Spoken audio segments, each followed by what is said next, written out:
আপাতত আগামী 1 মাস ঢাকা মহানগর এলাকায় ব্যাটারি চালিত রিকশা চলাচল করতে পারবে। 3 দিনের মধ্যে এই রিকশা বন্ধে হাইকোর্টের আদেশের উপর 1 মাসের জন্য স্থিতাবস্থা দিয়েছেন আপিল বিভাগের চেম্বার আদালত। এই সময়ের মধ্যে হাইকোর্টের দেওয়া রুল নিষ্পত্তি করতে বলা হয়েছে। জাভেদ আক্তারের প্রতিবেদনে বিস্তারিত।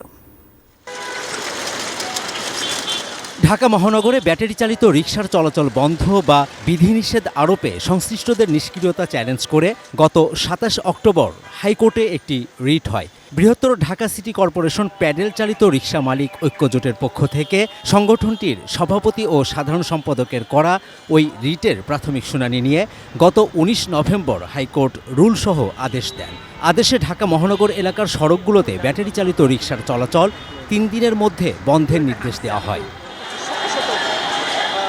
হাইকোর্টের এই আদেশের পর ঢাকার রাস্তায় নেমে আন্দোলন করেন ব্যাটারি চালিত রিকশা চালকরা। এতে গত কয়েকদিন নগরবাসীকে পোহাতে হয় চরম দুর্ভোগ। এমন অবস্থায় সোমবার সকালে হাইকোর্টের আদেশ স্থগিত চেয়ে আপিল বিভাগের চেম্বার আদালতে আবেদন করে রাষ্ট্রপক্ষ।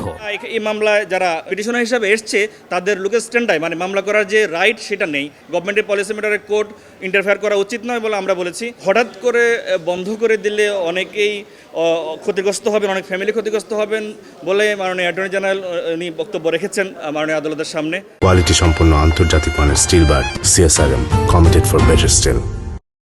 আপিল বিভাগের চেম্বার বিচারপতি মোহাম্মদ রেজাউল হক দুই পক্ষের শুনানি নিয়ে হাইকোর্টের আদেশে 1 মাসের জন্য স্থিতাবস্থা বজায় রাখতে আদেশ দেন। স্থিতাবস্থা বজায় থাকার ফলে যেসব ব্যাটারি চালিত রিকশা ঢাকা মহানগরীতে চলছে, এই রিকশাগুলো চলতে কোনো আইনগত কোনো বিধিনিষেধ নেই। আপিল বিভাগের চেম্বার বিচারপতি বলেছেন আমাদের রুলটি 1 মাসের মধ্যে নিষ্পত্তি করে দেওয়ার জন্য। তাছাড়া মাননীয় অ্যাটর্নি জেনারেল আজকে আশ্বস্ত করেছেন যে উনি আগামী 1 মাসের মধ্যে এই ব্যাটারি চালিত রিকশার বিষয়ে একটি নীতিমালা বা একটা ফ্রেমওয়ার্ক, লিগ্যাল ফ্রেমওয়ার্ক করা যায় কিনা এটা সরকারের সাথে আলোচনা করে দেখবেন।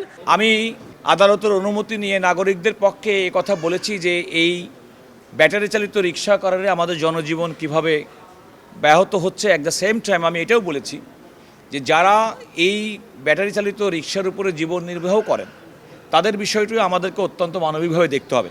আইনি কাঠামোর মধ্যে এগুলোকে আনা উচিত এবং তারপরে এগুলো চালানো উচিত।